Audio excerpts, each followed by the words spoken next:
Elias was a rag doll who woke to find he was imprisoned in a strange place.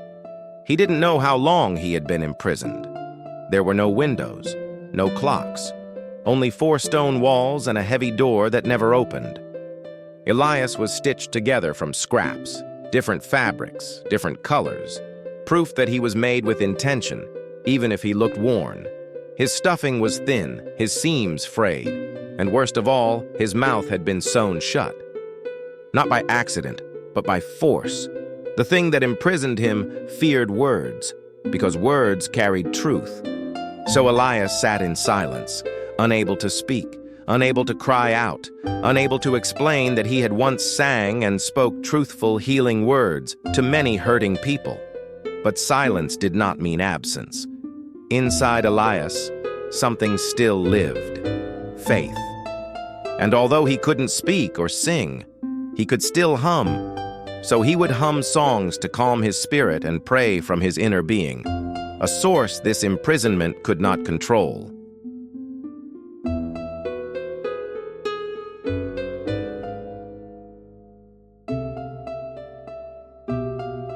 He remembered the words he had once spoken to others. "The Lord is close to the brokenhearted and saves those who are crushed in spirit."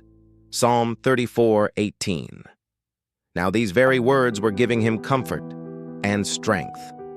"Though I walk through the valley of the shadow of death, I will fear no evil, for you are with me." Psalm 23:4. He knew the Lord was with him. He knew this was a testing time of his faith, and one night, he heard footsteps. Not the heavy steps of his captor. These were gentle. Light slipped through the cracks in the stones, warm and steady. The walls didn't move, but the darkness did. And then a voice, not outside him, but within him, spoke clearly. "My grace is sufficient for you, for my power is made perfect in weakness." 2 Corinthians 12:9. Elias trembled. He wanted to answer, but his mouth was still sewn shut. Yet the voice continued, "I have heard your prayers." Tears soaked into his fabric cheeks. The voice said, "They can bind your mouth, but they cannot bind your faith." Suddenly, Elias felt something pull, not on the thread in his mouth, but on the fear stitched into his heart. The seams that held his silence began to loosen, not by his strength, but by truth.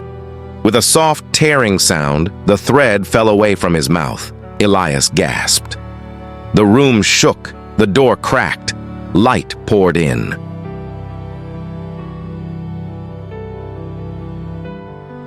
And for the first time since his capture, Elias spoke, not loudly, not angrily, but faithfully. "I still believe." The walls crumbled, because lies cannot imprison truth forever. Elias stepped into the light, still ragged, still imperfect, but free. He learned then what the Maker always knew. If the Son sets you free, you will be free indeed. John 8:36. And Elias sang and spoke again, not because his seams were perfect, but because his faith never left.